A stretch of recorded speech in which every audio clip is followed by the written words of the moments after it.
"You're just my plan B," she admitted with a smirk, so I quietly walked away. 3 years later, I'm engaged, and she's crying in my DMs about her failed marriage to Plan A. Hey viewers, before we move on to the video, please make sure to subscribe to the channel and hit the like button if you want to see more stories like this. Thanks. I was a good guy. I still am, I think, but I was a different kind of good guy back then, softer, more patient, more willing to overlook things. For 5 years, my world revolved around Olivia. We built a life that I thought was perfect. I had a stable job as a systems analyst, steady income, and I just paid off my student loans. I wasn't rich, but I was secure. Our apartment was a little slice of heaven. Our first place together, filled with hand-me-down furniture we'd fixed up, a bookshelf packed with dog-eared novels, and a kitchen that always smelled faintly of roasted chicken and coffee. Olivia, on the other hand, was all about momentum. She had a new job as an event planner and was constantly networking, attending galas, and trying to get her name out there. I was her biggest fan. I was the one who bought her new dresses for events, proofread her proposals, and stayed up late listening to her gush about her dreams. I was her rock. But over time, the foundation started to crack. It began with little things. "Your work is so predictable, Mark," she'd say, scrolling through her phone. "All my friends' boyfriends are doing these big, exciting things. Starting their own businesses. Taking risks." I try to engage, to talk about my projects, but her eyes would glaze over. I'd laugh it off, thinking it was just her ambition talking.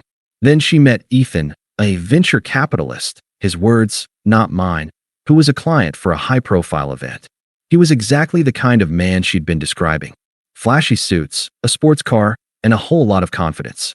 He had an ego that filled a room, and Olivia soaked it all in. She started talking about him constantly. "Ethan really gets my vision, you know? He's a partner in ambition, not just a partner in a Netflix subscription." The first few times, it felt like a jab. By the 5th time, it felt like a full-on attack. But I was committed. I loved her, and I believed that once her career took off, she'd settle down and appreciate the stability I provided. I was wrong. The end came on a Tuesday evening. I was sitting on the couch, laptop open, when she walked in, dressed in a sleek black dress she hadn't told me about. She looked stunning. A knot formed in my stomach.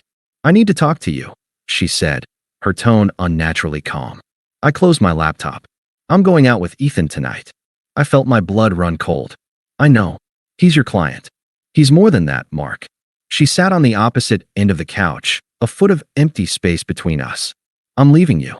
Ethan and I were more compatible. He's not afraid to take risks. I'm an ambitious woman, and you're too safe. We're on different paths." My heart hammered against my ribs, a dull, aching thud. "What are you talking about?" 5 years, Olivia. We planned a life together." A cold, dismissive smirk pulled at the corner of her mouth. She barely looked at me, her eyes fixed on something over my shoulder. "Don't be naive. We all have a plan A and a plan B. You were a perfectly fine plan B, Mark. The safe option. The one who would always be there. But now I have my plan A." My body went numb, a deep, heavy shock that stole all the air from my lungs. I sat there, staring at the empty space where my life with her used to be, now just a chasm filled with her cruel, careless words. Plan B. The phrase wasn't just a breakup line. It was an explanation for 5 years of backhanded comments, dismissive attitudes, and quiet disrespect. It was a cold, clinical summary of my place in her life. For a moment, the world felt like it was spinning out of control. I felt a hot, burning rush of 100 emotions: rage, humiliation, grief. Every fiber of my being screamed at me to yell, to beg, to demand she explain herself. But something deeper, something colder, took hold. Her smirk, the casual cruelty of her tone. There was nothing to beg for. There was nothing to save. The Olivia I loved never truly existed. She was a mirage, and I was just the backdrop until her real story could begin. I stood up, the movement slow and deliberate, as if I were underwater. I didn't say a word. I didn't even look at her. I simply walked into our bedroom, grabbed my car keys and my wallet from the nightstand, and kept walking. She said my name, a sharp, questioning sound, but I didn't stop. I walked out the front door, leaving everything behind: the apartment, the life, the delusion. I got in my car and just drove. I spent the night at a friend's place, the silence of his spare room a stark contrast to the deafening noise inside my head. The shock was so profound that I couldn't even cry. The next morning, I went back to the apartment while she was at work. I packed a single duffel bag with a few clothes and toiletries. I didn't bother with the books, the video games, or any of our shared things. Those were artifacts of a life that wasn't real. I took my keys off the keychain I'd bought us on vacation and left them on the kitchen counter with a note. It was simple, emotionless, and final. I wish you the best. I wasn't being kind or passive. I was cutting a wire. With that, I deleted her number, blocked her on every social media platform, and drove to a small, new apartment I'd found online in a different part of the city. My escape was complete. The months that followed were a quiet, surreal blur. My new apartment was bare, the walls a blank canvas that mirrored my emotional state. The initial shock gave way to a profound sense of loss, but also, slowly, to a quiet clarity. I had time to myself, time to think, time to finally see. I realized that my love for Olivia had been a constant state of trying to prove my worth, to live up to her unspoken and then spoken expectations. I was a man constantly on my knees, and I was so used to the posture that I didn't realize it until I stood up. I started cooking for myself again, not the elaborate meals I used to make to impress her, but simple, nourishing things. I rediscovered my old love for hiking, spending my weekends on trails instead of attending her networking events. I started talking to my friends again, the ones I'd neglected because our life together took up all my time. The constant anxiety that had been a silent companion for years began to dissipate. The pain was still there, but it was no longer a consuming fire. It was a dull ache that, with time, became a simple scar. I wasn't just healing, I was rebuilding. I was taking the raw materials of my broken life and constructing something new, something that was entirely, finally, mine. It's amazing what you can build when you're not trying to keep a crumbling foundation from collapsing. I wasn't trying to get rich or get back at Olivia or prove anything to anyone. I was just trying to build a life for myself. I focused on my work, and it paid off. I landed a big new account that had been a major company goal for years, which led to a promotion and a significant raise. With the new income, I moved out of the shoebox apartment and into a real place, a quiet, modern one-bedroom with a small balcony and a view of the park. It was a fresh start, a clean slate, and I filled it with things that brought me peace, not things that I hoped would impress someone else. The most important part of this new life, though, was Sarah. She was a project manager at my company, someone I'd always known peripherally but had never really spoken to. We started talking more after I got the promotion. She was kind, thoughtful, and saw my stability not as boring, but as a quiet strength. Our first date wasn't at some flashy restaurant. It was a simple hike and a coffee. We talked for hours about our families, our goals, and the little things that made us happy. She was the antithesis of Olivia. She didn't want a partner in ambition. She wanted a partner in life.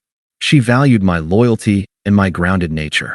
Our relationship was effortless, built on mutual respect and genuine affection.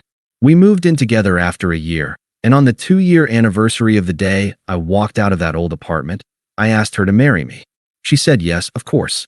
My life was finally, truly my own. It was around that time that the universe, or maybe just the mutual friend grapevine, decided to serve up a dish of poetic justice. I was catching up with my friend Kevin over drinks when he casually mentioned Olivia. I hadn't heard her name in so long that it almost felt foreign. "You won't believe what happened with her and Ethan," he said, shaking his head. "They're getting a divorce. Or, well, not exactly a divorce since they were never legally married. He just left." Kevin went on to explain the details, and the full picture of her plan came into focus. Ethan wasn't a venture capitalist. He was a charming con man who had been using Olivia and her professional network to fund his lavish lifestyle and his phony business ventures. He'd put her name on a lease for an expensive office space, promised to pay the rent, and then disappeared when the company went under. She was left with the legal responsibility, a pile of debt, and a severely damaged reputation. The very ambition she'd chosen him for, the very thing she used to justify leaving me, was what he ultimately destroyed. Her career as an event planner was in shambles because no one wanted to hire her after the scandal. She was, as Kevin put it, broke, alone, and humiliated. I listened to all of it without any emotion. There was no joy, no sadness, no feeling of revenge. I just felt a detached sense of finality, like hearing a news report about a stranger. My only thought was a quiet one. She chose him because she saw him as her equal, and he used her because she saw herself as his. A few weeks later, the first message came in. It wasn't from a familiar number. It was from a series of new, unknown numbers, all with the same vague text. "Hey, it's Olivia. How have you been?" I didn't respond. I just blocked the number and kept living my life. It was a ghost from a past I no longer recognized. The emails came first, from an address I didn't recognize. Vague, short, and desperate. "Mark, I know you must hate me, but I really need to talk to you." I deleted them without reading past the first line. Then came the calls from blocked numbers.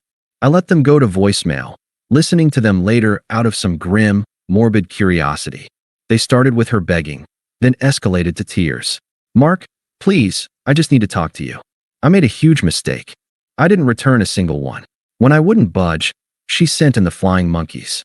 First, it was her mom, who I'd always liked. "Mark, honey, Olivia is in a bad way. She says she's lost everything. Can't you just talk to her? She needs a friend." My response was calm, polite, and firm. "I'm sorry to hear that, but I'm not the person she should be talking to. I've moved on." Then came a few of our old mutual friends, each with the same canned line. "Mark, she's really going through it. You're a good man. Can't you just help her out?" To each of them, I gave the same detached response. "My life is with Sarah now, and I'm focused on that. I wish Olivia the best, but I won't be getting involved." The silence from me infuriated her more than any angry text ever could have. She finally showed her true colors. The voicemails became accusatory, tinged with a bitterness that felt deeply familiar. "I can't believe you're doing this to me. After everything we had, you're just going to abandon me?" The final message from her was pure vitriol. "You're a coward, Mark. You were never man enough to fight for me, and now you won't even talk to me when I need you. You're pathetic." I deleted it all. The chapter was closed. At least, I thought it was. My new apartment felt warm and alive. We had just finished setting up the final touches for our engagement party. Sarah looked beautiful in a simple blue dress, and the room was filled with our friends and family, people who truly cared about us. I was talking to my future father-in-law when the doorbell rang. One of our friends went to get it, and a hushed silence fell over the room as Olivia walked in. She was a ghost of the woman I'd known. Her hair was messy, her clothes looked worn, and her eyes were tired and hollow. The smug, confident veneer was gone, replaced with a desperate, wounded look. She scanned the room, her gaze finding mine, and she started walking toward me, a strange mix of determination and shame in her eyes. I didn't move. Sarah, sensing something was wrong, came to my side and slipped her hand into mine. "Mark," Olivia said, her voice a low, shaky whisper. "I need to talk to you. Alone." I kept my hand firmly in Sarah's. "There's nothing for us to talk about, Olivia. And this is my home. You're not invited." She flinched. "Please, Mark. I was so wrong. Ethan was a nightmare. I know you hate me, but I made a huge mistake. I never should have left you. Please, can we just talk? I know we can fix this." The irony of her words was almost funny. She saw my quiet happiness and thought it was something she could just claim again, something she could fix. I looked at her, and then at Sarah, and felt a rush of profound clarity. This wasn't about revenge. This was about protecting the beautiful, peaceful life I had built. "I'm not the man you left," I said, my voice calm and firm, devoid of any emotion she could cling to. "And you're right. You were wrong. You taught me a very important lesson that day. You said you should never settle for a plan B." I took a breath, letting her words hang in the air between us. "I finally found my plan A, and I'm not giving her up for anything. So no, we can't fix this." Her face crumpled as the truth hit her. She was irrelevant. I wasn't angry, I wasn't sad. I just didn't care. "I need you to leave, Olivia," I said softly, turning my attention back to my fiancé. "This is my home, and this is my family now. My life is here, and you have no place in it." She stood there for a moment longer, a defeated look on her face, before finally turning and walking back out the door, the life she lost fading behind her. I squeezed Sarah's hand, gave her a reassuring smile, and returned to my conversation, my peace unbroken. Thanks for watching. Make sure to subscribe to the channel and hit the like button. What do you think about this story? Share it in the comments.